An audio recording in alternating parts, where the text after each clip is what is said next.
Welcome to Halliwell Manor. I'm Max. And I'm Tina. And we are here to discuss Season 1, Episode 14 of Charmed, Secrets and Guys. I'm sorry, what a terrible name for this episode. No, I like this episode because it's all about secrets and also Piper's whole Leo thing. That's what the episodes are about, secrets and guys. Honestly, I think this would have worked way better as a title for that episode where Prue cast the truth spell the same night Phoebe and Piper cast the Finding Dudes spell. The truth is out there and it hurts. Yeah. Episode 8, directed by James A. Conter. Wow. The same person who directed this episode. Wait, seriously? Yeah. But this episode is so much better than that episode. Well, this episode was written by Constance M. Burge and Sherilyn J. Anderson. So. Which, this episode is like... It's weird because it's not a particularly significant episode. I guess outside of finding out about white lighters. Never mind. Yeah, this is the episode where we learn what white lighters are. You know, I just said Sherilyn J. Anderson. It's Cheryl J. Anderson. I feel like that name is familiar to me, though. Cheryl Lynn. Oh, I don't know. Cheryl Lynn Anderson sounded really familiar to me. Yeah, no, she's just Cheryl J. Anderson. And in fact, our listeners might recall that, you know, she's an executive producer on this show and she's written other episodes. And I bought her book, Killer Heels, and was going to read it before we got to another episode she had done so I could report back. That has not happened. Maybe before the next episode she wrote. Also, I should mention that this episode has a story by credit to Constance M. Burge and Brad Kern. And so I'm very comfortable blaming the terrible Piper subplots on Brad Kern. Yes, because it has a lot of the hallmarks of stuff that come up in Brad Kern episodes later. Not that we're constantly, you know, saying everything good about the show is Constance M. Burge and everything bad is Brad Kern. I mean, not constantly saying that. But... But yeah, this, I guess... I guess I tend to think of Constance M. Burge as more doing big mythology episodes, which I guess this is, but a lot of... Leo comes back. Yeah, Leo comes back, and we find out about white lighters, but also a lot of the stuff we find out about white lighters doesn't track with stuff we find out about white lighters later. Well, that's true. Well, I feel like the stuff that we see now was what was in the show Bible, and then they just changed their minds as they went on. Yeah, I mean, not that the white lighters are ever consistent in this show. Yeah. But let's talk about this episode. All right. So the episode opens with our innocent of the week. Yes, a boy named Max. Okay, so does that get to you? Is that hard for you? Okay, so Max is, as I believe I've mentioned on the show before, a name that comes in cycles. Mm-hmm. So when I was a kid, there were a lot of Maxes in pop culture. Oh, okay. I don't know if you would remember this, but the dog in The Little Mermaid was named Max. Oh, yeah, he was. There was Mighty Max, which was Polly Pocket, but for dudes. Oh, okay, I don't remember that at all, but... Yeah, okay. It was Polly Pocket, but for dudes, and they had, like, it had a cartoon which was weirdly violent, considering the source material. But, like, Max was a name that was in the ether when I was a kid, so... Okay. I had a friend named Sebastian when I was a kid. Speaking of weird Little Mermaid names, so... Oh. Well, also, he would have... Well, if he was your age, he was probably just a little too young for the animated Belle and Sebastian. There was an animated Belle and Sebastian? The band is named after the French-Japanese cartoon. It was... Back in the 80s, there were a lot of French-Japanese partnerships making children's cartoons. Belle and Sebastian was one of them. Huh. You know, his parents were French, so I guess it's not out of the realm of possibility. Oh, well, Belle and Sebastian is based on a French novel that's fairly famous. So, it's about a boy and his giant white dog. The dog is Belle. Sebastian is the boy. I guess that's obvious, but... Yeah. So, anyway, a young boy named Max is having dinner with his father when suddenly armed men break into the room and kidnap him. Yep. And they tell his dad not to worry, that they'll bring him back after they're done with him, which is the sort of thing I think you would worry about. I mean, they tell him not to call the police, and that then they'll return the kid, which that is the way to get someone to not call the police, right? Yeah. I guess, yeah. So we cut from that. It's a very short scene just to establish, hey, this is going on. And then we cut to the sisters who are using Prue's telekinesis for spring cleaning. Yep. Well, Prue is doing the spring cleaning. The three of them are just chilling in the attic and watching Prue use her telekinesis to do spring cleaning while Phoebe paints her nails. And Piper picks something up every, 10 minutes and pretends like she's cleaning. Okay, so the scene kind of sets up that this episode is going to be about kids, the boy who was kidnapped, Max. Right. But it also works with something we haven't really addressed much, or we've addressed but the show hasn't addressed much, that this is the house where the girls grew up. Because a lot of what they're cleaning up is old toys, which is the sort of thing you would expect to see in, the house you grew up in. But we haven't really seen so much in the Halliwell Manor up to this point. Yeah, and it makes sense because I think our listeners might recall when we saw Phoebe's bedroom for the first time, I was surprised at what looked like the kind of decorating a 60-year-old woman would do in their house and not a bedroom a teenager had grown up in. So it makes sense now if everything was moved to the attic after the girls moved out. Although I 100% believe that Grams would have got rid of everything Phoebe owned the minute she wasn't in the house anymore. Damn. Yeah. So Prue asks if this kind of telekinetic spring cleaning counts as personal gain. Why even bring it up? Because it's so problematic. Don't even make us think about if it's personal gain or not from the way that y'all talk about personal gain. It's a Constance M. Burge episode, though. She's looser with personal gain, which is fair, because, I mean, for one thing, I was thinking about this as I was watching it. This is a good way for Prue to, hone and practice her powers, and that's the same excuse they used to cast the love spell in that one episode. Well, I'm saying, the strictness with which personal gain is applied in later seasons, practicing in order to get better is personal gain. Well, personal gain, I know we've talked about this so much up to this point, and we'll continue to for the rest of the show. Yeah, it's not like the show's going to get more cohesive. Yeah. But personal gain, speaking of, personal gain is so inconsistently, enforced by the universe. Mm-hmm. What is and is not personal gain, it, like you've said before, it's a bad rule to introduce into the show. It's a witch show, you want them to do magic. Right. And also, I mean, honestly, there shouldn't be any non-healing, non-demon vanquishing spells in the book. We don't actually see witches do much in the way of healing, which you'd think would be more of a thing. Yeah, you think that would be a really strong specialty.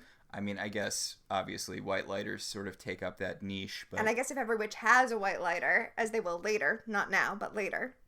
But it's just healing sort of this thing you commonly go to for witches. Yeah. But, yeah. So... Kit Watch? Yes, Kit Watch 2020. Kit is bothered by all the telekinetic objects moving around. Yeah. Including Phoebe's diaries. Yes. Okay, so I like this. Speaking of continuity in this episode. Oh, this episode is really good with continuity. Yeah, so Phoebe says the diaries are where she kept all of her secrets, and her sisters give her a hard time because she can't keep a secret. In fact, she couldn't even keep Prue's surprise party a secret, which they bring up. Yeah. Which we already saw. In the episode Dead Man Dating, a.k.a. the John Cho episode. Yes. Yes. So, Phoebe wants to keep all of the toys and all of the old stuff for the children, for the future. Because that is her thing, the future. But, that is her thing! Although, honestly, I think she just doesn't want to, go through the effort of throwing everything out. I can't believe I didn't pick up on that. But Prue's like, yeah, no, I'm not having kids. The world's a really messed up place, and demons are attacking us all the time. You'd have to be a really irresponsible, selfish, awful person to want kids, Piper. And Piper's like, Prue says, let's put off this conversation. We can have it later in 5 years, which is quite a genius dodge for Prue. Oh. Saying someone's not going to be having a conversation with Prue in 5 years. She won't even visit them as a ghost. Yeah, yeah. Which is so rude. I love how Grams is like, no, she's just adjusting to being a ghost. It's a thing. She can't come back. She's not ready yet. And then she's dead for like 5 more years in show. And oh, she stepped away from her desk for a minute. She's over there. She's behind that tree. Oh. She's having sex with the, She's hiking the Appalachian Trail? No, remember in Angel, the episode where Angel and Spike go to find Buffy, and she's having sex with that, like, the immortal guy or whatever? Oh, yeah, no, I don't. You know why? Because I skipped that episode when I get to it, because it's terrible. It's so terrible that the comics retconned it to be a robot. God, that was really weird. I don't know what they were thinking with that. And they couldn't even show her because they didn't have Buffy rights anymore? Yeah, it's... Although they had Andrew. Well, he had... No. I'm sure there was some sort of agreement in place that was very detailed. Yeah, there's this episode, like, in the last season of Angel, where, like, it's... Angel and Spike are both looking for Buffy, and it turns out she's having sex with this, like, weird immortal guy who kept on, like, showing up to pull pranks on them throughout their vampiric careers. And they're like, oh, I guess he won again because Buffy's with him now. And by Buffy, they mean a actress wearing a blonde wig whose face we never see. So this episode is so universally reviled that in the comics, which pick up after the end of the series, we discover that the Buffy that Spike and Angel saw was actually a Buffy bot and not actually Buffy. I wasn't aware that episode had such a bad reputation. Oh, yeah. Wow. Weird. I mean, I don't really think about it ever, but... You think that's a good sign? No, but I mean, there's lots of later Angel stuff. Middling stuff. Yeah. Yeah. I mean, the last season of Angel picked up a lot. Like, the Jasmine stuff started really... especially during the Cordelia pregnancy bits, where it dragged so much. And it was just like everything they did in the last season was like a breath of fresh air. There's like 5 episodes during Cordelia's pregnancy that all take place over a single day. And she's wearing that horrible outfit the whole time. She is wearing that horrible outfit the whole time. Oh, poor Charisma Carpenter. I don't want this to come off like body shamey or whatever, but that outfit was at this weird intersection of look how pregnant I am and look how sexy I am. And I'm not saying those two things can't cross, but they crossed very bizarrely there. Okay, well, knowing that she was fired off of Angel for being pregnant and that she did not have a good relationship with Joss Whedon at that point, I kind of always assumed that he put her in that outfit as, like, a sick punishment. It's not a good outfit. God, which is weirdly kind of a callback to earlier in Angel, when, you remember the Princess of Pylea outfit? Yeah. You know, it's funny because I actually feel like... Specifically remember her complaining about the... Yes, I do. Sorry, go on. I actually feel like, weirdly, going back to you saying how it's at a weird intersection of look how sexy I am and look how pregnant I am, one of the problems I have with that outfit is that it's kind of weirdly billowy in a way that when she walks down the stairs and it's supposed to be a shock that she's pregnant, for a second you're not sure if it's her or the dress. So it doesn't do that job well either. Like, they needed, like, a great bodycon dress for her, which is not what they got. Yeah, it's a really bizarre outfit, and I can definitely see it being chosen to punish Charisma Carpenter. It's okay, she got out. She went on and she did other things. Including Charmed. Where she played a demon who could see the future, because... It's her niche. I suppose. I mean, she also plays Kendall on Veronica Mars. I was about to say, she was really good in Veronica Mars. Yeah. I'm sorry. Charmed. So we go from the Manor to... Max being held hostage in a car garage. Yeah, I actually put in my notes, kidnapper exposition. Oh, yeah. So it turns out that this kid, Max, has an ability One of the kidnappers believes in this ability, the other one doesn't. Well, the one who believes in it because his little brother is friends with Max and saw him disable a security system in an arcade. Right. Okay, so here's the thing. These kidnappers are threatening to kill this kid at every turn if he doesn't help them disable alarm systems for their own thievery. Mm-hmm. And I'm like, you're gonna kill your little brother's best friend and you think that's gonna go well for you? Yeah, you don't think this is gonna come back to you at all? Like, I'm pretty sure the dad, later in the episode, I'm pretty sure the dad knows who the kidnapper is. Yeah, the dad and Prue figure it out, like, really quickly. Just, they're not a brain trust over here. So, one of the kidnappers is like, yeah, sure, whatever. This kid can disable alarm systems with his mind. Whatever. Which, why did you go along with the kidnapping then? But, So, they leave the kid alone in the room. You know, they're like, okay, so we're going to go get ready for our series of robberies using you as, you know, the de-alarming guy. Mm-hmm. You just chill out in this room all tied up. And as soon as they leave, the kid immediately starts using his power. And he accesses the spirit board because this is a Constance and Burge episode. There's continuity, and the spirit board is important here.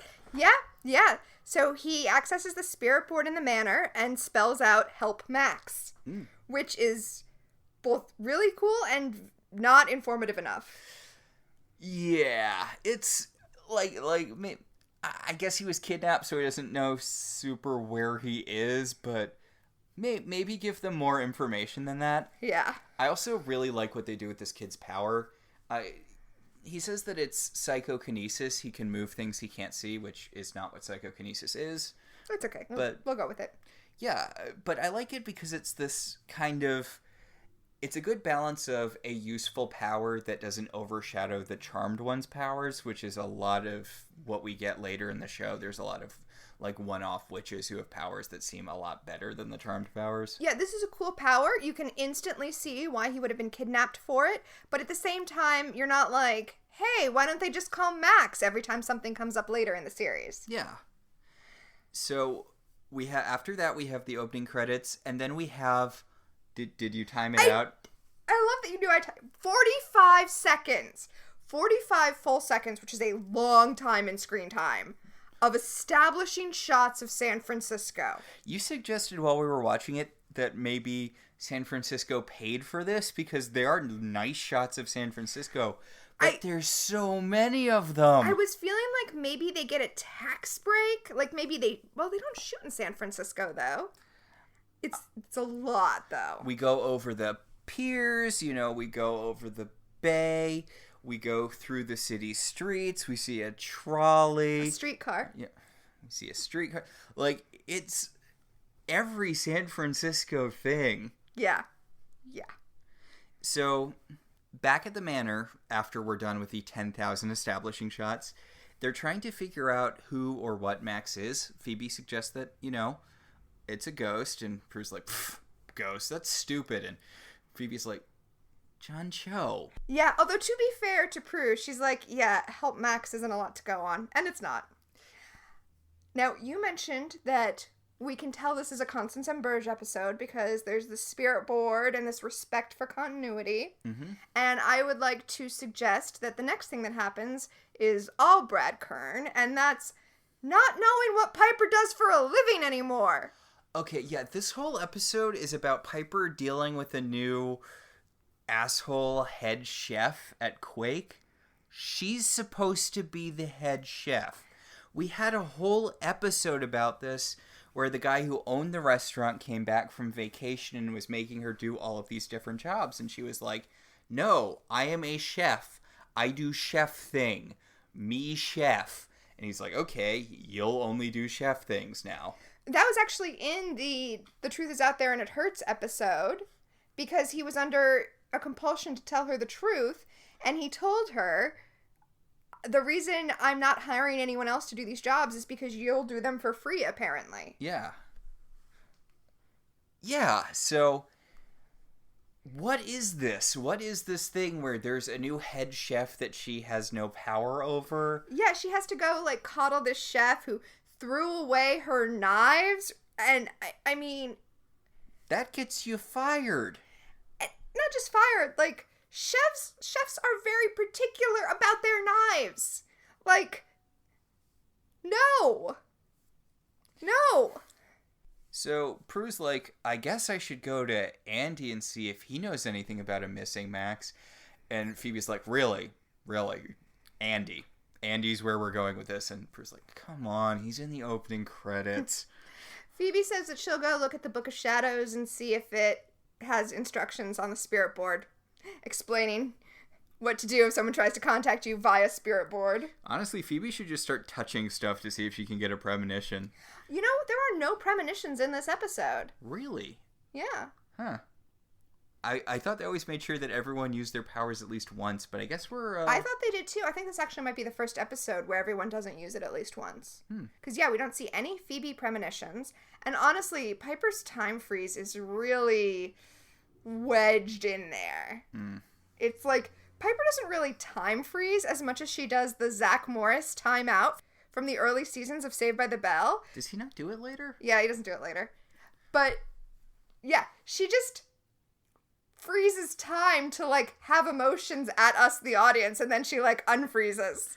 I saw this video about Zach Morris's timeout thing where they're like, they showed examples of it being a canonical, like, it's not just a storytelling device. He actually does freeze time. Yeah, because he changes things when he freezes time. Yeah. Honest to God, I would love a series that was about a grown-up Zach Morris. You know, just a grown-up sociopath who can freeze time. Because that is what Zach Morris is. Well, I mean, that's why they phased it out later. Because otherwise there's too many questions. There's already a lot of questions raised by Saved by the Bell. Like, why this entire class decided to move together to California. Why did everyone move to California together? Why has no one punched Zach yet? Because time freeze. Well, I mean... Why are we supposed to like Screech? Yeah, right? Oof. And I'm a soft touch for nerds sometimes. I don't know, actually. Yeah, he's like the stalkery kind of nerd, though. He's the stalkery kind of nerd that in the 90s people wanted you to think was sweet and romantic, when actually it's just uncomfortable. Sorry, I just keep on going back to the College Humor sketch. Where they're like, you know, 80% of Revenge About the Nerds is just rape. Yeah. I mean, honestly, all frat movies... I feel like that's kind of why frat movies stopped being a thing after a while, because they're all basically all about sexual assault. Yeah. I tried watching Animal House a few years ago, because I know it's a classic movie and stuff, and I could not make it through it. I was like, oh my God, I want everyone in this movie to die or go to jail or something, because... Well, that's why I really like the It's Always Sunny in Philadelphia episode where they go skiing, because... The premise is that up on the mountain, everything works the way it works in a ski movie. And in actuality, it's like a bunch of sexual assaults. And it gets called out in a amusing manner. Yes. So, Piper hangs up and she has to go... she has to go fix everything that this new chef is breaking because... Piper does not get good plots, but what she does get is a face full of Leo. Yeah, she opens the door to run out. There's Leo. Leo is back. And, okay, when Phoebe sees Leo, she's like, hey, Leo, want to come back here and fix my chandelier? And I'm like, wait, why are you still flirting with him? Look, I thought we were done with this. I thought that you realized you were only flirting with him to be mean to Piper and you were going to stop that shit. Yeah, and, like, she's pushing them together, kind of, in the rest of the episode. Oh, pushing Piper and Leo together. Yes. Yeah, in the rest of the episode she is, but in this scene, she's pushing something else together and, like, arching her back and sticking it out. But, I mean, Alyssa Milano and Bryan Krause were dating at the time, right? Okay, so they weren't dating yet. They didn't start dating until a couple of years into the show. God, that's so weird. And if I remember right, I think he was married to someone else when he started dating Alyssa Milano, and then that ended. Ah, how very Angelina Jolie and Brad Pitt of them. Yes. God, it is kind of weird that she was dating the guy who was married to her fake sister. Yeah, yeah. It's kind of like how in Heroes, the guy who played Milo Vigliamo or whatever, the guy who played Peter was dating what's her face, the girl who played Claire, and then in the show he turned out to be her uncle. Whoa. Yeah. That's weird. I was thinking about how on Dexter started... Michael C. Hall started dating the woman who played his sister. Yeah. Yeah. It's not an uncommon thing, but it is kind of gross. Well, my lock screen on my phone is our daughter now, but it used to be you and I dressed as Wanda and Pietro Maximoff. Point. Oh, whichever one of the Brady boys was sleeping with What's-Her-Bucket, the mom in that show. Weren't they all sleeping with each other? I don't know. I know the dad was gay in real life and hated everyone. Yes. Other than that, I think they were all sleeping with each other. God.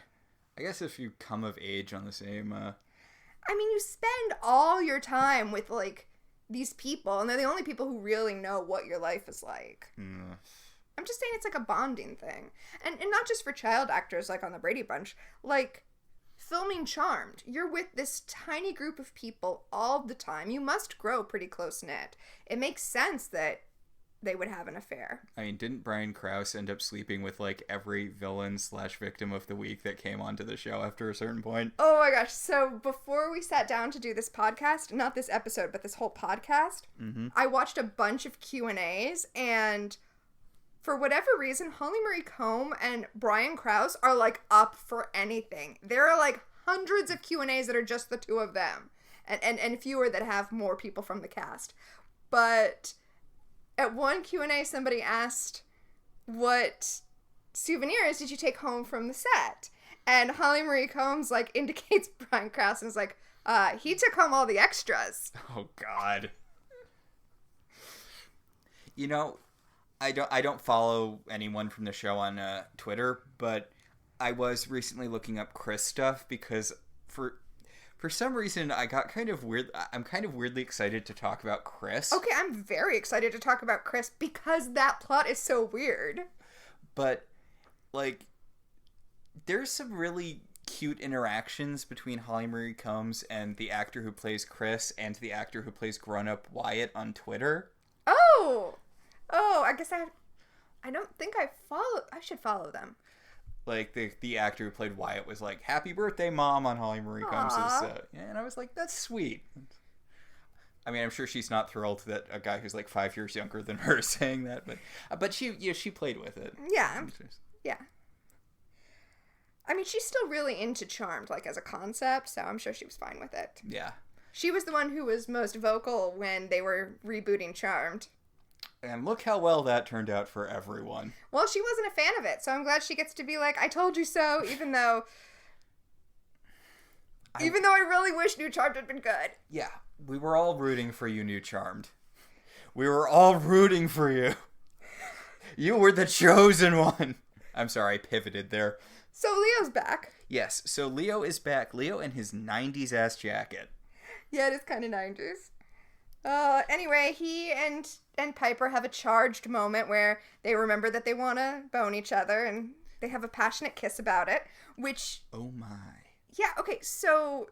And then she just leaves. I love it. She, like, pulls him in for a passionate kiss, and then she's like, yeah, but I have to go, bye. Well, I think she remembers the thing that I was thinking when I was watching them kiss, which is, do you not want to exchange enough words to establish that neither of you is dating someone else, that you're still into each other, before you just dive into this kiss? I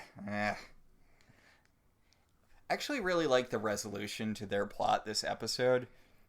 I mean, I know obviously it's a temporary thing. Leo comes back and is a major force later, but I really like how We'll get to it. So Leo enters the house to go fix Phoebe's chandelier. Oh my, yes.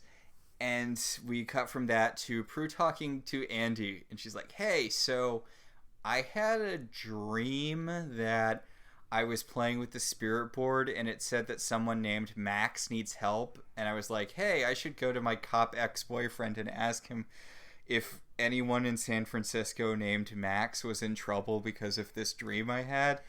Okay. Okay, so what's weird is she says it was a Ouija-type board. And, okay, I thought we were calling it a spirit board because we couldn't say Ouija board. Also, I mean, I know this hasn't happened yet, but is Andy not familiar with the spirit board? Because we know he played with them when they were kids, and they apparently played with it a lot when they were kids. Huh. I guess he never took part in that? I mean, it would make sense that their mother would want them to not be playing with it with other kids since it actually is magic. Yeah. You know what, though? Andy is super game, and I appreciate this. He types Max into the missing persons database.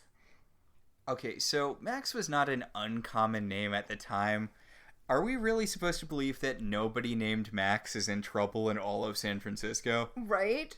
Okay, so him typing Max into that search engine, it made me think of, I was working on a deal at work, and one of the things I have to do is check that there are no liens against people involved in the deals, and this person had their name illegally changed to a single letter. Oof. And so I'm like searching the databases for this single letter. It was not database friendly. My point is that what they intended when they did that, or was that just a consequence? I think they were just being cool. I think they were just being a cool person. So my theory is that Andy just pretended to search the database for Max and is like, yep, nothing, because there were really 1,000 results. God, they should just tell Andy what's up. You literally fought a Wendigo with the guy. There's no reason that you should be playing coy at this point. I was actually thinking it would be really great at this point in the series if they kind of had a don't ask, don't tell relationship with Andy. You mean like what they end up having with Daryl later? Until they stop? Because Daryl explicitly knows what's up with them. Later, but for a while he has the I don't want to know thing. Like, yeah, he helps them out, but he's like, look, I'm doing this because you had this thing with Andy, and I know that there's something going on, but if you tell me more, I have to get involved. So I don't want to know. I mean, I think that's how it should be with Andy. And Andy should go to them and be like, okay, I know that you are able to do things. I don't want to know why. I can't really understand why, but here's some information about a missing person and maybe you can help us locate them. Oh, so you mean he should be like what everyone in Sunnydale High was to Buffy? Yes! Where they're like, okay, we know something's up with you. We don't know what it is, but you tend to solve this sort of problem. People seem to stop dying after you get involved with whatever's going on, so here's the problem, you handle it. Exactly. So, back at Quake, alright, I hate this plot so much. Like, I know we're supposed to hate this guy, Harry, this new chef, but he annoys me so much that I can't take pleasure from hating him. And I think maybe it's that it's too real. He's like the embodiment of, Lord, grant me the confidence of a mediocre white male. He's being a chef in his boxers. I think those are... They might be shorts. I think it's a bathing suit. That's what it looks like to me. Why? Those aren't comfortable. Oh, actually, you know what they are? They're these, like, patterned dress shorts that all the frat guys wore in the South when I was going to University of Alabama. Ugh. So Piper's like, hey, jackass, you're out of uniform. You threw out all the menus. You threw out my fancy knives. What are you doing? And he's like, I don't need to listen to you. You're just a hostess. I'm the head chef. And I'm like... Wait. Can I don't want to well actually you here, but I'm going to well actually you here because what he actually says is, you're just the manager unless you want to be the executive chef. She was. She does want to be the... What is happening? How come people on this show can't keep track of what Piper does for a living? It's not that difficult. It's a very basic thing. It's like one of the first jobs you learn when you're a child. Yes, it's like a Richard Scarry job, right? Yes. Piper is a chef. Exactly. Exactly. So what is this weird, she's a manager, but she can't fire him because she's like, you're fired. And he's like, haha, no, I'm not. And then she freezes him and throws his crab raviolis into the garbage. Okay, first of all, now you're just wasting food. Secondly, I feel like you would have had more power if you had done that in front of him to his face rather than freezing him and doing it. And I guess I took as a given only the owner can hire and fire. As manager, Piper cannot. But you can't manage a restaurant if you don't have the authority to hire and fire. Yeah. Also, she's not the manager. Yeah, and also she's not the manager. This whole plot, it makes me upset. It upsets me. God. And it's the way they resolve it is awful because, spoiler alert, he just quits off screen. I know! It's like they were tired of writing it, I'm tired of watching it, maybe take another pass at that script. Like, you can just not have Piper be in a lot of the episode. That's okay. You could devote a little bit more time to her and Leo. Maybe have them, like, actually spend a day together before Leo does the thing where he tells her he has to leave. Yeah, or hell, you could just have her be really busy at the restaurant.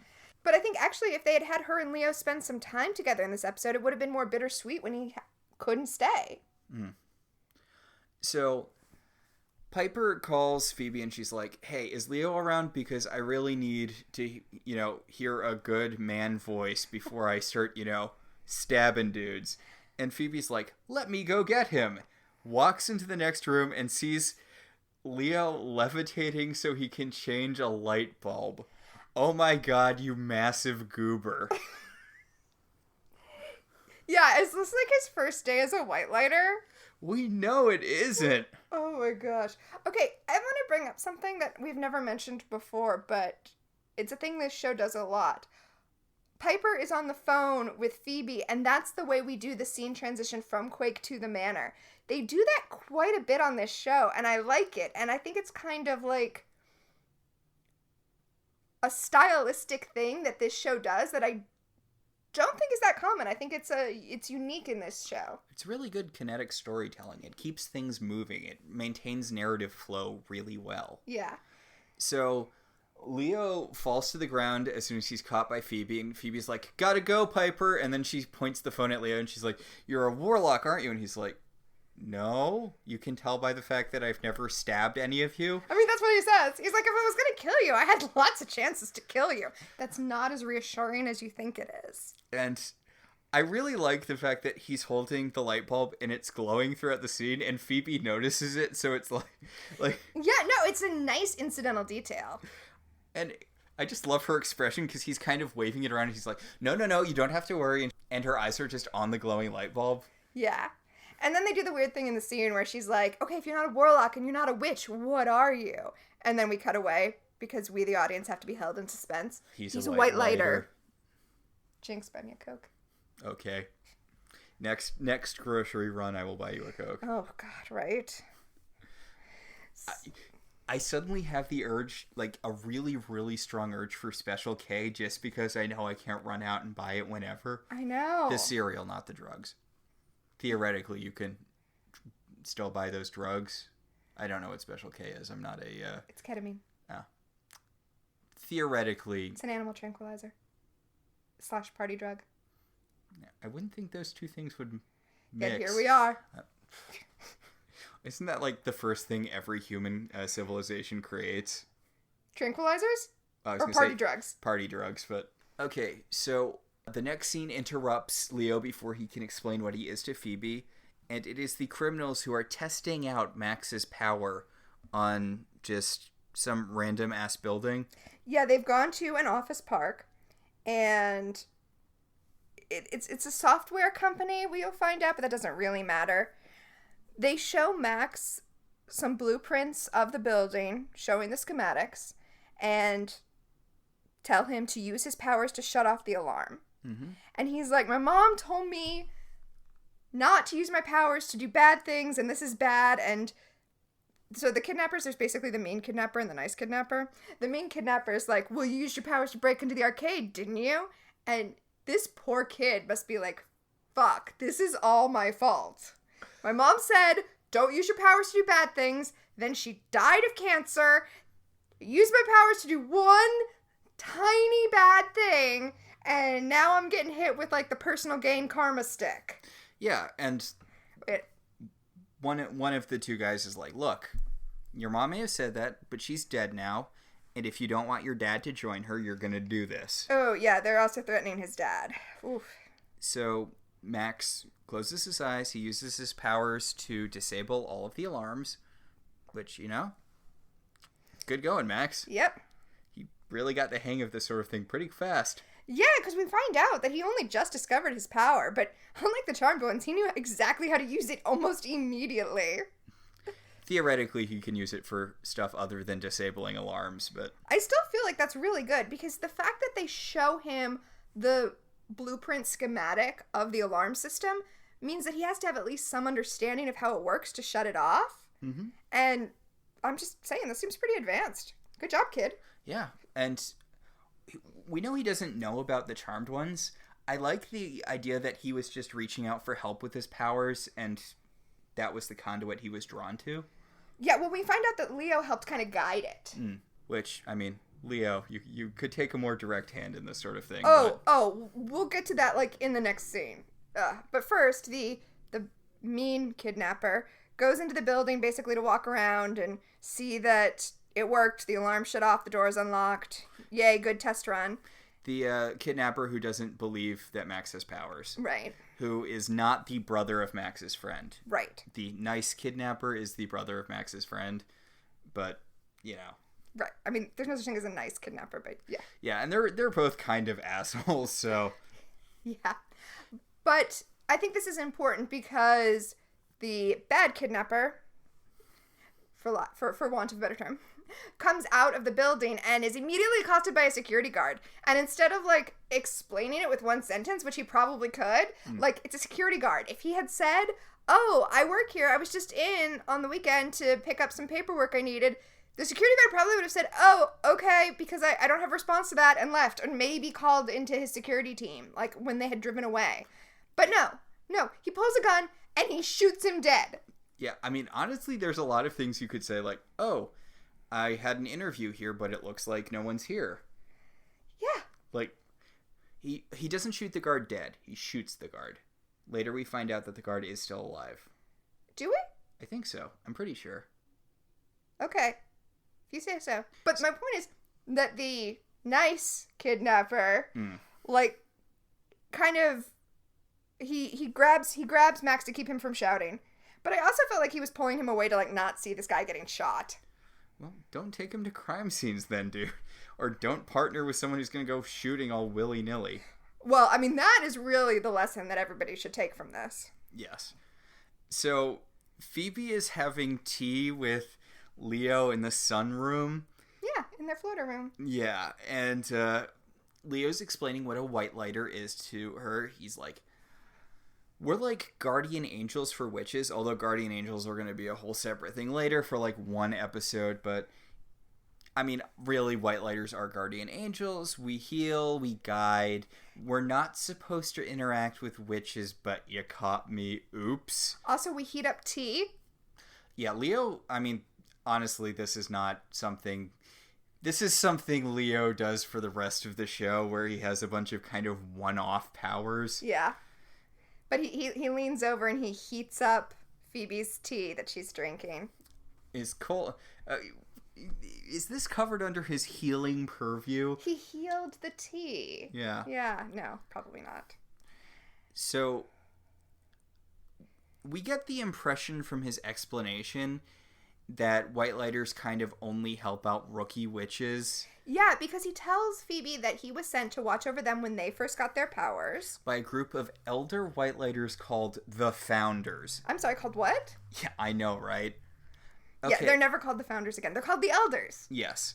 Fun fact, in New Charmed, the Elders aren't, like, just the next level of white lighter.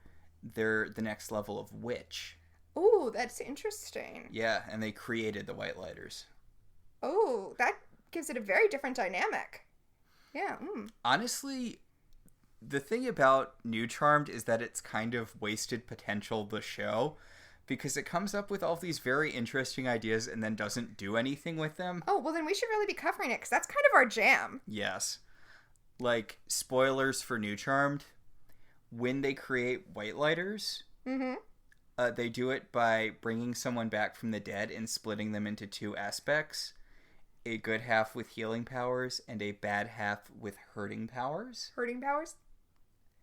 White Lighters and Dark Lighters are both the same person brought back from the dead. Ooh, I like that. Yeah, I like that too. And we meet, like, their White Lighter's Dark Lighter, and he appears for, like, 3 episodes, and it seems like he's doing something, and then he never shows up again, because that's how New Charmed works. Oh. New Charmed will follow a plot thread for, like, as long as it takes for the writers to get bored, and then it will be dropped forever. Oh, like season 7 of Once Upon a Time. Exactly. Ugh. Anyway, Leo was there to help them when they first became witches, and now he's here to help Max, who is a witch who's just learning his powers. Yes.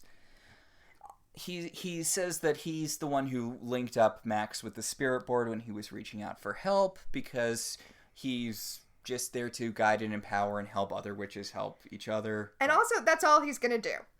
When he came to Earth, his only plan was to connect Max to the spirit board and then fuck off. That is not enough help. That is Angel in the first episode of Buffy worth of worthlessness. It's a real tuxedo mask. Right? Ugh. Although it is sort of a welcome change from Leo later, where he's basically the only character who ever does anything. Yeah, I guess so. And I mean, at least he does do things in this episode, even though it's not what he's there to do. Yeah. I do really like Phoebe's relationship with Leo here, because she's very enthusiastic about the magical world being bigger than she thought it was before. Mm-hmm. And he's like, okay, yeah, but you can't tell Piper or Prue. I would get in serious trouble if they found out what I am, and I would get in serious trouble if my bosses found out that I was dating a witch, because we're really not supposed to do that, which is a through line they follow through on later. Well, okay, the White Lighter can't date the witch, but they fall in love anyway. That's such a classic trope, and I love it. And, okay, this isn't the reason for it, but it's also what happened with their mom. Yep. So, maybe since the Charmed ones are all heterosexual women, the elders should have sent them a lady White Lighter. I'm just saying, the same thing happened with their mom, and it got her killed. Well, the fact that that didn't occur to the elders tells me that the White Lighter and witch falling in love is just a super common problem. I mean, it probably is. Yeah, we do meet other witch White Lighters later, even though they make such a huge honking deal out of stopping Leo and Piper from getting together. I mean, well, it's because Piper's so important that it really matters. I guess if you're a non-charmed one, I mean, it's still against the rules, but nobody really cares. It's against the rules, and also, like, I mean, it's probably not healthy. No, it's very much like a psychiatrist patient thing, which can never happen. I mean, it does. It's not, ethically speaking, it can never happen. So, because the bond, first of all, it's one way, and secondly, it involves so much vulnerability that even if you stopped being patient-doctor, you can't undo all of that vulnerability that you had at one point. So it's unethical to date at any point. So we cut from that conversation to Buckland Auction House, where Prue is, at her desk typing so Andy can show up and interrupt her. Yeah, she's got the spirit board with her, and as soon as he walks in, she, hides it on the floor next to her, and then she stops him from coming around her desk, even though I don't feel like he was gonna come around her desk. She's like, sit right there in that chair. And he's like, this chair that I'm next to? That's where I was gonna sit. So he has come in because there is a boy named Max who has gone missing. His dad says that he's with family, but, Yeah, okay. He looks at Prue and he's like, curious, isn't it? A boy, just like in the dream that you came to tell me about. And this was the point in the episode where I was like, have a don't ask, don't tell arrangement, you two. Obviously, that's what you need to do. So I do like that as soon as Andy comes in and starts talking to her, the spirit board's like, hey, let's send Prue another message. Yeah, so the spirit board, which is down by her feet, starts moving on its own, of course. And she's like, with one hand writing down the letters from the spirit board like you do, while still maintaining a conversation with Andy. She's like, oh yeah, kidnapped boy, that's interesting. Father denies it, so it's probably like a violent kidnapping. Oh, go on. Yeah, and she's also like looking at the floor, and Andy's like, is this not engaging enough for you? Boy kidnapped. Okay, so they do. Andy does confirm that the security guard was wounded. You are right. The security guard is alive. Which I wonder why this does sort of feel rewritey, because I definitely got the impression he was dead when he got shot. It's not like we see him again. Yeah. It does feel sort of like, the end of the G.I. Joe movie. Looks like Duke's gonna make a full recovery. Off screen. Yeah. Oh, good for him. Way to not die, random security guard. Random security guard. Oh. I told Max before we started this episode that I had a huge surprise for premonitions, so. Okay. Foreshadowing here. Is it Dan Castellaneta? It's not, although, yeah, I can kind of see the resemblance. All right, we'll keep going. Is it Armin Shimmerman? No. Okay. He's in the show. Yeah. He's the alchemist or the wizard or something. The alchemist, I think. Yeah. So, Andy's like, so do you know anything about this missing boy whose name you knew before we knew he was missing? Because his dad was suspicious as balls, and I feel like there's something going on maybe I, as a police cop, should know about. And Prue's like, huh. Nope. I'm just writing stuff down behind my desk. Don't know what you're talking about, Andy. I'm just doodling. Yeah, right? Sorry, it's just so hard to stay engaged when people are talking about boring things. And Andy's like, so, just big ol' waste of my time, okay? And then he has one day I'm gonna figure it out, Prue. You can't hide it from me forever. And she's like, Evidence suggests that she can, since there's no reason he shouldn't have worked it out yet. She telekinetically detonated an airbag in your face. I mean... She telekinetically threw a dessert cart at you. If you don't know by now, you don't want to know. If you don't know me by now, you will never, ever, ever, ever know me. Do you not know that song? No. The lyrics are, if you don't know me by now, you will never, ever know me. Fair. Meanwhile, Piper is at the restaurant when she gets a phone call. Dun, dun, dun. Yeah, from Prue. They're using it to change scenes. I'm telling you, I love this. I did not notice it before, but they do it 4 or 5 times every episode. Yeah. So, Prue's like, hey, so Max is a boy, not a ghost, and he has been kidnapped. And what do you think we should do? And Piper's like, let the police know. And Prue's like, the police already know, but it's Andy, so we know this crime isn't going to get solved. Prue's like, I'll take care of it myself. Don't worry about it. I don't need power of 3 this week. And then... Which she doesn't. It's true. And then the jerky new chef throws a bunch of new menus in Piper's face. And complains that she threw away all his crab, which she threw away 1 colander's worth of crab. If that was all the crab you cooked, it was a bad idea to put it up as a special. Yes. So Prue goes to see the boy's father. Andy gave her the boy's full name, which doesn't seem like the sort of thing you should do as a cop, but whatever. And the boy's father's like, Max is fine. He's staying with relatives. And Prue's like... Also, he has a distinctive wound on his face from where the kidnappers hit him with a gun, but, pay no attention to this. I got it in a boating accident. I mean boating accident. Goodbye. That's a Simpsons reference. Yes. So Prue tries to convince him that she can help him, and she tries to convince him by using her powers to lift up one of his family photos and throw it into his hands. Okay, so we'll talk about it more when we go back to Prue. Leo and Phoebe are at Quake to have a conversation about how Leo should break up with Piper. Okay, yeah, okay, so... Oh, and he uses magic to refill Phoebe's empty water glass. She was really dehydrated. It counts as healing. Honestly, I feel like you could do a lot of stuff with White Lighters being able to do only things that their witches need. I feel like that would be That would be interesting. Yeah. So, Piper is so busy in the kitchen dealing with this problem chef that it's giving Phoebe and Leo lots of time to talk about this breakup. And here's the thing. He keeps trying to, like, rehearse ways to break up with her. And Phoebe keeps being like, no, she's going to think you have a secret family. Or no, she's going to think that you hate her. Or, but listen. It's not a good way to break up with someone.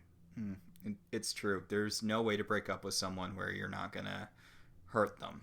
Especially in this instance when you have a huge secret that you're not planning to tell her. Like, you're not going to give her anything satisfying because she's not going to really know the reason. You know what? He should not have come back to the manor. Yeah, I mean, I get it. Like, this is part of his thing. Like, he wanted to come back to the manor He so wanted he could to see her. Yeah, because there is really no reason other than that for him to come back. Like, he already connected them with Max. He didn't need to be there physically. Yeah. But honestly, I kind of think that he let Phoebe see him too. Later, witches just straight up know about their White Lighters, but... No, I actually really like the idea that he let Phoebe see him, especially since we established earlier that Phoebe cannot keep a secret. Leo must have known that. Yeah. Yeah. Phoebe mentioned that when he's like, you can't tell anyone. And she's like, but earlier in this episode, we established that I can't keep secrets. And I mean, to be fair, we've established that prior in this show. Yeah. Yeah.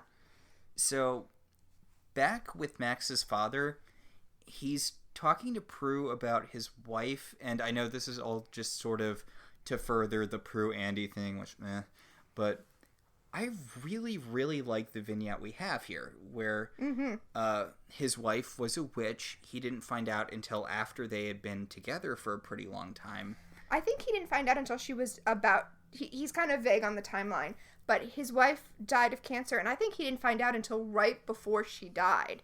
And I think she only told him... I think she told him when she got sick. Right, and she only told him because Max's powers were, coming out, and she knew that he would have to deal with that. Yeah, and he's like...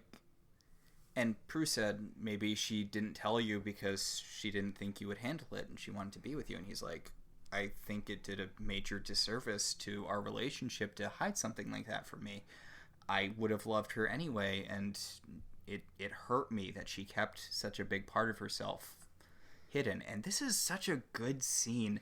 And honestly, this is the sort of thing Charm should be doing more. Well, another thing I was thinking, because I agree, and I was feeling how if Constance and Burge had stayed on the show, we would have seen so much more of this. So, I really like this scene, and I feel like it's building off something we saw, weirdly enough, last episode, which is that there is this greater community of witches out there. The Charmed ones are just completely uninterested in connecting with them. Which... I mean, not in this episode. I really feel like this episode should set up Prue as having a relationship with this kid. But, nope. Actually, honestly, good thing for that kid, because otherwise he would have had another mother figure die on him in a couple of years. Oof. Yeah, right? That would really mess him up. So, God, I really love Max's dad as a character, because, like, she talks about how, like, look, you should work on forgiving your wife. It's a really difficult position. He's like, I know it's unfair, but I feel like she abandoned me. I feel like she dropped all of this in my lap and then abandoned me. And it's not just hurting me, it's hurting Max because I don't know how to help him with this sort of thing. I think it's a really good exploration of grief, that you don't usually get on television. So we didn't mention what the spirit board was actually saying to... We didn't. Prue. It said kidnapped auto shop. Which is important because she tells Max's father about the clue she got from the spirit board and asks him if he knows any auto shop that he might be talking about.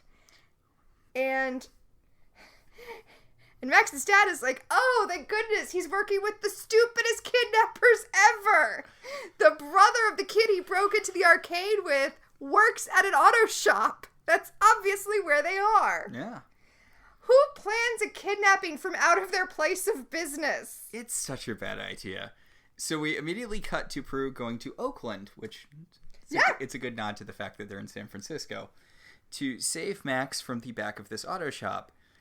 And Max is like, you better watch out. They've got guns and stuff. And Prue's like, yeah, whatever. And one of the kidnappers comes in and she just telekinetically throws him into a wall. And then the other one comes in and she telekinetically throws him into a wall. It's really funny the way it's like the exact same move twice. And she's starting to untie Max, but then one of the kidnappers gets up and hits her over the back of the head with a gun. It's not even a gun. It's like a metal pipe. Like... It's probably one of those tire dealies. Yeah, it's probably a tire iron because they're in an auto shop. But seriously, Prue, come on. You're a witch. You have powers. You couldn't keep two mortal guys down for like 30 seconds? So while Prue is out, she regains consciousness as we fade back in. While she was out, they jerry-rigged a bomb to Max. Okay, yeah, so they wired him up with explosives around his waist, and they have this little detonator, and if he doesn't do what they want him to do, they're gonna detonate him. And I put in my notes, these guys are going to a lot of work to steal money. Like, this is a lot more work than the money I feel like is gonna be worth. Also, you make a fair amount of money as an auto mechanic. I mean, come on. Also,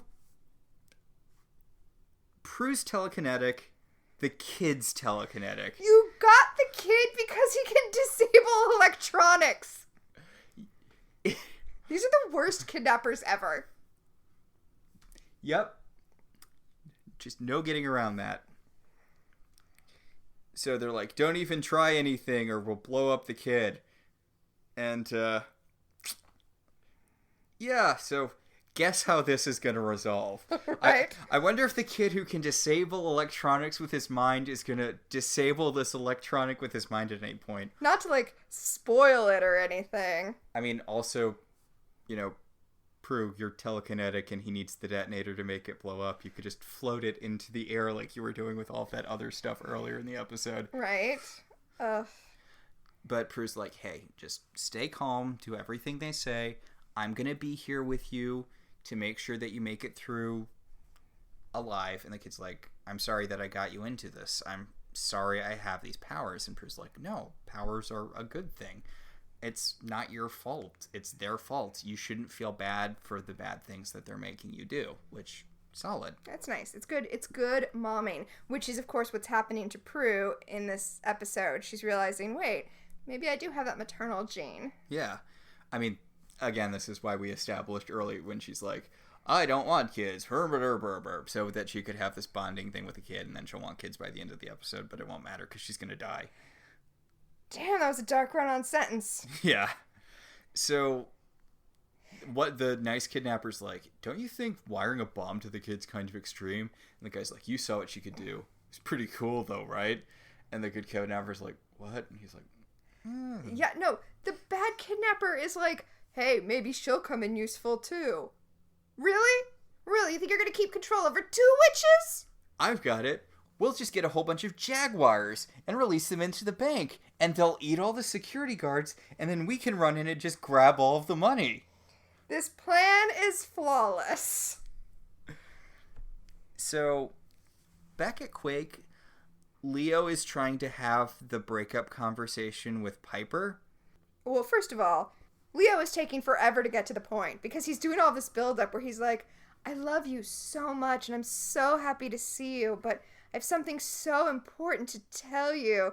And then Harry interrupts them by coming out and, you know... Where the hell is my coriander? Which, what? Okay, so here's something interesting. Mm-hmm. When Piper stands up and starts to stomp back to the kitchen, she says, all right, that's it. I'm ending this now. And as you mentioned, he gets fired off screen. Mm-hmm. But that line, I'm ending this right now, is obviously ADR'd. Oh, yeah, it's really obviously ADR'd. It was obviously recorded somewhere else after the episode was filmed. And sometimes they do that because a line isn't picked up properly by mics. But sometimes they do that because they changed the script at the last second and they had to, like, fit things in. Do you think there was a whole different subplot that ended up mostly on the cutting room floor? I do think that. And the fact that the line is so poorly ADR'd is what makes me think that. So she's like, that's it. I'm gonna finish this once and for all. And Phoebe's like, oh my God, he told you. And Piper's yeah, Harry, Chef Harry told me he's a dick. I'm gonna go take care of him. And Phoebe's like, oh. Yeah. I like that they didn't drag on this miscommunication past like 3 lines. Yeah. So, meanwhile, Daryl. Okay. I feel like I want to start a segment, although for reasons it wouldn't last very long. That's just Andy Trudeau, world's greatest detective. So Daryl's like, yeah, I found out who the 2 kidnappers are by, being a cop for 10 seconds. Yeah, we had security camera footage of them sitting in their car. Yeah, it's weird how, like, when you look at things and compare them to other things, you find out more stuff than if you go crying to your ex-girlfriend every 10 seconds. Okay, but then Andy, like, looks at it, and he gets this puzzled look on his face, and he's like, bank robbers, but how does kidnapping a kid who can disable security systems fit into all of this? Dear Lord, Andy. It's good to know that he's a bad detective about things that don't have to do with the Charmed Ones. I guess. God, poor Daryl. I know, he really has a lot of dead weight. Why the kid? How does the kid fit into this? How does the kid that we know can disable security systems, although presumably they think he does it non-magically? Yeah. But even if he does do it non-magically, that's a thing you want. So, speaking of that thing you mentioned... Right? Yeah, after you pointed it out, I can't help but notice he calls Phoebe, and he's like, hey, Phoebe, do you know anything about a boy named Max Prue was talking about earlier? And Phoebe's like, sorry, Andy, gotta go. Yeah, and now we're in the Manor. Okay, also, we're in the Manor, and Leo is telling Phoebe that he can't reach Prue or Max telepathically. Mm-hmm. That's like his whole deal as a white lighter, is that he can hear them when they're in trouble. Yeah. We talked about how his powers like come and go. That's the only power that's important for white lighters, is that you can hear your charges when they're in trouble. Yeah, okay, so white lighters have a variety of different powers over the course of Charmed, but their 3 most consistent powers are orbing, which is teleporting in this like shower of blue sparkles, healing, and sensing when your charges are in danger. Yep. Sometimes they can feel their charges' pain, sometimes they just hear them when they call out, although... Are you thinking that because Max isn't actually calling out to him, it's not working? I guess, yeah. But at this point, they're still acting like... No, but that doesn't work because later Max does call out to him even though he doesn't know he exists. Yeah. I don't know. So...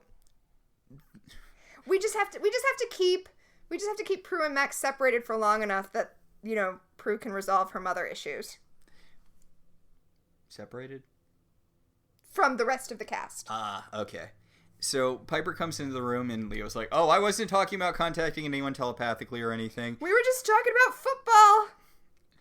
So Phoebe's like, I'll leave you 2 alone. And Piper's like, yeah, good, because now that Harry has quit... Off screen, my plot is resolved and I can finally talk to Leo. And Leo's like, I have to talk to you. And Piper freezes him and she's like, Phoebe, is he gonna break up with me? And Phoebe's like, yes.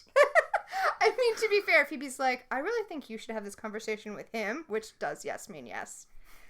Okay, so can we talk about what happens with the breakup? I feel like you wanted to talk about that, and I kind of did too, because it's really weird. Honestly, I think Piper is incredibly mature in this situation. I really like how she handles this, because Leo's getting started on this, like, I really like you and I want to be in a relationship with you, and Piper's like, no, I know. You were really upfront about the fact that you travel a lot for work, and I don't want to have a long distance thing. I think it's a good idea for us to put on the brakes before we get too serious, because if I'm going to be in a relationship with someone, it needs to be a relationship with someone who's around. And I do like you a lot, and I appreciate that you wanted to have this conversation with me before we got too heavy, which I think is a really mature thing to do. Okay, I think you put your finger on why it was confusing to me. Okay. Who's this sensible, mature person walking around wearing Piper's face? Point. Yeah, that is kind of out of character for Piper, yes. I literally watching this, I was like, what's her deal? What's her plan? What's she hiding? Even though I know it's nothing, just you're right. She's just being sensible and mature. Oh. Anyway, then Leo starts to feel Max calling out because he's in danger and he's going to go save the day or whatever. Yeah. Like, he runs out. He's like, I have to go. My planet needs me. I know that I didn't interfere at all, and I said I wasn't going to, but I guess now I am. So, meanwhile, bank robbing. Yeah, okay, so the bank robbers are gearing up for their bank robbing in the auto shop. Again, this is so... Okay. Also, they're bringing Prue because the bad one wants to keep an eye on her because he doesn't trust her. And they might, like, need her to use her powers, because that'll definitely go well for them. And then, Max's dad shows up and is like, hey, I tracked you down because it's really obvious where you are, and Prue never came back with my son. And the kidnapper, the good kidnapper, like, hustles them into the van, and the bad kidnapper shoots Max's dad. In the auto shop that they work at! They're just straight up not good at their jobs. The auto shop jobs or the robbery jobs. Right? / murder jobs, I suppose. Yeah. Ugh. Now, the robber uses a silencer when he shoots Max's dad, and since this is TV, that means that no one can hear the gunshot. Prue sees Max's dad's body as they're driving away, but Max does not. Yeah, and she kind of hides his face. Yeah. I bring this up because this is going to be... because I'm going to have a question about it in a few scenes. So, with 9 minutes left in the episode, let's rob some banks. Oh, yeah. So, it's a bank robbery, right? They pull up to the bank and they show Max the schematics just like they did before. And then we get the shots where he's... reaching out with his mind and disabling the alarm systems. And we see him disabling them one by one and even, like, opening up the spinny thing on the vault doors. Yeah, he just throws all of the doors open. What's that called? What's the spinny thing on a vault door called? I have no clue. All right. Y'all know what I mean, right? The spinny thing. You've all seen cartoons. You know how vaults work. You know what a bank vault looks like. This is a really nice bank branch they're in, by the way. This is like one of those bank branches that they have in historic downtowns. Oh, yeah. I would take a tour of a vault like this. Oh. I feel like that would be a fun thing to do. That would be interesting. So while the guys are in the vault, like, loading up on their riches, Prue's like, hey, use your powers to disable the bomb they put on you. And the good kidnapper's like, I don't want you two getting any ideas. Max stands slightly far away from Prue. And Max telekinetically... Max just, disables the bomb. And, not only does he disable the bomb, he undisables the alarms. Yeah, he makes the alarm start blaring again. And listen, he makes the alarm start blaring again, and a bunch of security guards come running down. Like, what's all this then? And I'm like, wow, it's a good thing for these bank robbers that apparently bank security guards are as bad at their jobs as the robbers are. Because I know they disabled the alarms, but were there not security cameras? And even if Max disabled the security cameras, I feel like that itself should make you want to come downstairs and see what's going on. And also, if your job is to guard a bank, I feel like one of you should be next to the money. Yeah, one would think. Especially when there are multiple guards, which we see there are. So Prue telekinetically throws the guards out of the way before the bank robbers can shoot them, and then telekinetically throws the robbers in the vault, and then telekinetically locks the vault. Yeah, I love that the one robber, the bad robber, is still trying to use the switch to detonate the bomb, and it's like, You saw him break the bomb with his mind. Yeah. So Prue locks them in the vault, and then she, like, starts to hightail it out of there. And Max is like, shouldn't we explain what happened to the cops? And Prue's like, no, they're bad. They're as bad at their job as everyone else is. Trust me, bad idea. Meanwhile, Max's dad is bleeding out in the garage when, holy shit, it's fucking Leo, doing the weirdest orb we ever see in this. Okay, so the reason it's so weird is because they're doing it super, super slowly so that Max's dad can think it's his dead wife. He's like, Paulette? And then, like, it forms and it's Leo, and it's like... Oh, some random white guy. Yep. Max and his dad are black. Yeah.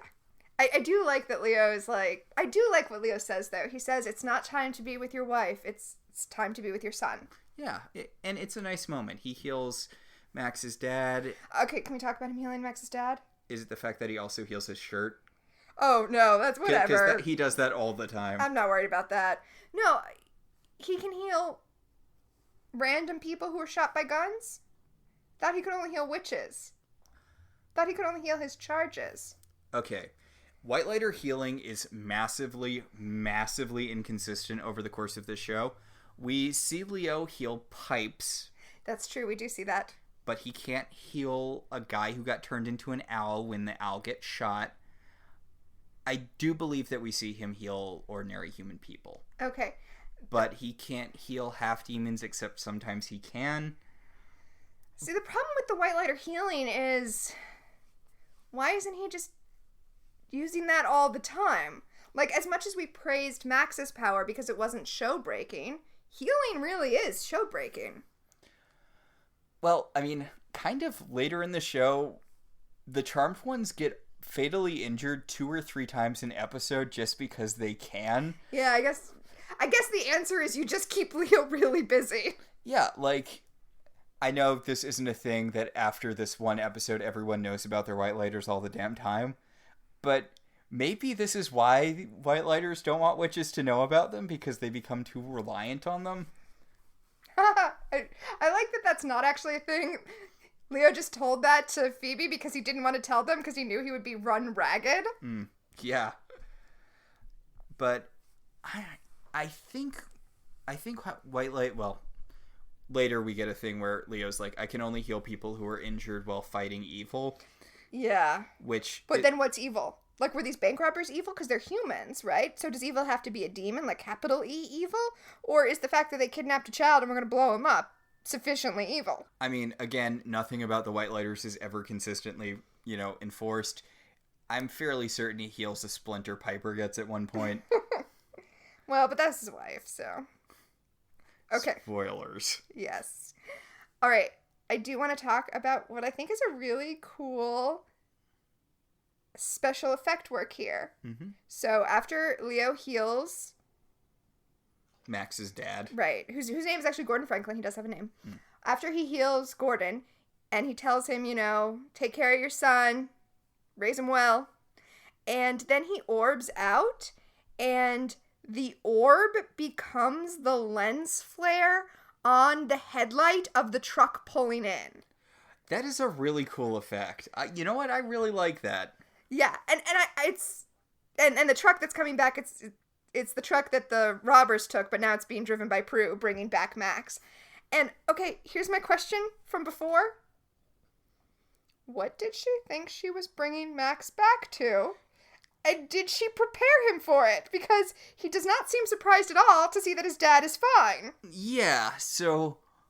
Yeah. I mean, I get that she'd want to go back to rescue Max's dad. Maybe I understand hightailing it there right away. Like, maybe it wasn't a fatal shot. Absolutely. But she didn't prep this kid at all for what he was probably going to see. Seriously. Also, maybe call an ambulance. Yeah. Like, we know they have cell phones. Or at least we know Piper has a cell phone. Yeah, Prue might not have a cell phone. And even if she does, she might not have had it with her.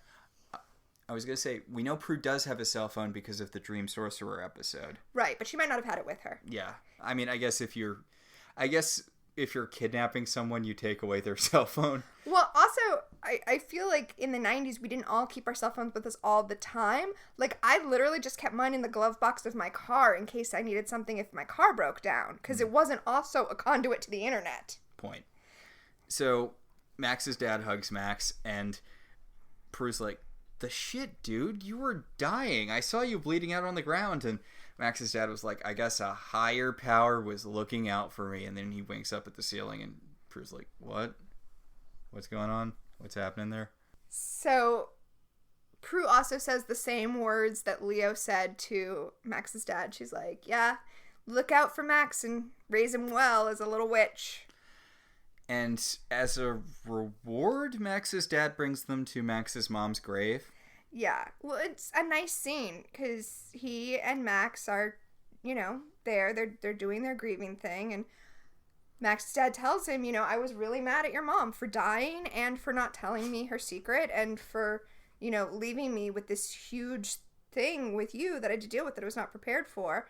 And I am so sorry that I was feeling that. Like, I'm sorry that made it harder for you, and I'm going to be a good dad, I'm going to train you to be an awesome witch. And yeah, which I think is a really important thing parentally, not just, that he asks Max to forgive him because he did a bad job handling this situation.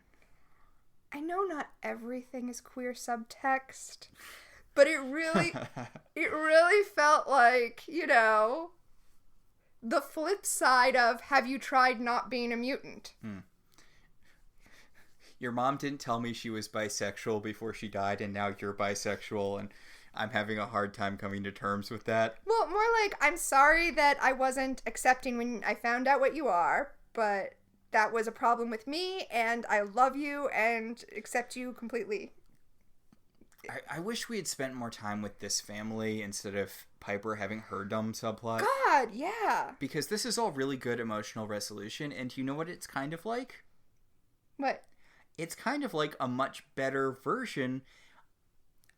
You know what? I feel like this is a thing with Constance M. Burge. I feel like this is a much better version of that subplot we had with Phoebe where she got a premonition about that missing girl when she was briefly working at the auction house. Oh, God, that plotline that weirdly, didn't exist? Yeah, that plotline that was, 3 scenes that were awkwardly crowbarred into the rest of whatever episode it was in. I can't even remember. And relied on you assuming so much stuff had happened in between scenes. Yeah. Yeah. I think that might have been in the Wendigo plot. Was it? Maybe. Who knows? God. But this is like Constance M. Burge saw that episode and was like, hey, why don't I do a version of that doesn't suck? Right? This is her just, owning all of the other writers. It's a pretty good flex. I mean, I'm sure it's not. I'm sure that these episodes are done. Yeah, I'm sure that there's, a system and cards on the board and all that stuff. So we go from the graveyard back to the manor. Where Prue has decided she's super cool with having babies. Also, Kit Watch 2020. Oh my gosh, 2 scenes with Kit in them? Yeah, Prue is telekinetically chasing Kit with a little toy train, it's cute. That is cute. So, I have to assume that this scene and the opening scene were shot on the same day. Mm-hmm. So that's probably, they probably only had the animal wrangler for 1 day. Yeah. And that's why they were able to get Kit in 2 scenes. Because they're back in the attic and they're going through the toys again. And Piper explains that she's sad about Leo, especially because it felt like he was holding something back. Like he had a secret that he didn't want to tell them. And then Phoebe's like, you mean the fact that he's a white lighter, which is kind of like a guardian angel for witches, and he definitely healed that kid Max's dad? And Prue's like, oh, Phoebe, you're so stupid and funny. Mostly stupid. What? She spent a lot of time alone with him. You're witches. It would explain stuff that had happened. Yeah. But they just act like Phoebe was making a joke about him being a guardian angel for witches, and that's why he couldn't date Piper, because his bosses would get mad. And Prue's like, oh, Phoebe, you should write children's books. And Phoebe's like, huh, maybe I should write children's books, which feels like it's setting something up that is never followed up on. Yeah, I was going to say this would be interesting foreshadowing if she wrote children's books. Much the way then we get the point where Prue wants to actually not give the toys away because she's realized maybe she does want to be a mom. Another thing that would be good foreshadowing if Prue wasn't about to be killed. Honestly, I feel like Prue does get a couple of really good plots where she works with kids. Yeah, no, because of things with the cast, they never really got to develop that. Phoebe points out, she's like, hey, so did you change your mind about wanting kids? And Prue's like, you know what? Maybe I did. And maybe I did. Maybe I did. Until the future episode where we find out that I don't have kids, and then it becomes a moot point because I die. Yeah. Oh, and then... God, yeah. Phoebe has this dumb thing. So we have to go out on a terrible line when Phoebe's like, so did you save Max? Or did he save you? I mean, technically... Credits. Technically, that is true because she's like, hey, Max, telekinetically undo that bomb, and he did, and then she telekinetically threw the... Yeah, but she wouldn't have been there if it wasn't for him. Point. So, I feel like we kind of talked around it a lot, but this is a really, really good episode. Well, I know, and it makes me sad because I feel like this episode and other episodes like this are kind of a little glimpse into what the show could have been if Constance and Burge had stayed on it. Yeah, like... Again, I want to see the charm that this show represents. Yeah. Like a wider community of witches, sort of the greater influence of magic on the world. So, okay. There's going to be a weird Charmed Buffy analogy. Okay. As you know, Max, and as our listeners probably don't know, but might, depending on who they are, I wrote my undergraduate thesis on the playwright Christopher Marlowe. Yes. And the thing about Christopher Marlowe is his plays, he's not better than Shakespeare. But if you look at what he was writing when he died and what Shakespeare was writing when Marlowe died, if he had not been stabbed in that bar fight, we would not talk about Shakespeare, we would talk about Marlowe. I feel like that's how it is with Charmed. Like, if Constance and Burge had not been pushed out, I mean, Buffy still would have been better because it was just like lightning in a bottle. Yeah. But Charmed would have been so much better. It would have grown into such a more interesting show instead of... Interesting in a good way instead of interesting in the way that I can't wait to talk about. Instead of interesting in the 2-part mermaid episode that's just Alyssa Milano and scale paste. Mermaid's Tale. God. Yes, exactly. Which was also setting up its own spin-off, but we'll get to that when we get to it. Oh, I can't wait. I can't wait. I wonder if that pilot's floating around anywhere. Oh, gosh. I will... Hey, if anyone who listens to us has access to that pilot... Which, speaking of, okay, so you should try to look this up. I'll try to find information about it so we can put it in our Facebook group. Mm-hmm. But you remember that thing I showed you not too long ago about... It was a pilot that never got picked up. It was... Sirens. About a group, about 3 sirens who are an actual real-life band who come to Earth to fight aquatic-based evil and also have music careers. Yeah, please, if anyone has anything relating to sirens, let us know. Mermaids were a real hot ticket there for a while. I feel like that's another cyclical thing that every few years or so we get inundated with mermaid media and then it just kind of pulls back. Yeah, I think that's probably right. I look forward to it. I mean, I like mermaids. Better than zombies. Oh, God, definitely. The one exception, of course, being Zombies, which is, good zombies. Yes. Well, okay, the Disney movie Zombies, yes. Also, Mira Grant's feed books are good zombies. I liked Warm Bodies, too. I do like Warm Bodies as well. Yeah, so... Okay, you can do zombies if you're doing something interesting with them. iZombie. Well, I was going to say Mira Grant, who Mira Grant is Shelley McGuire's name when she's writing urban fantasy. Ah. But she did good zombie books. She also did an amazing mermaid horror book called Into the Drowning Deep.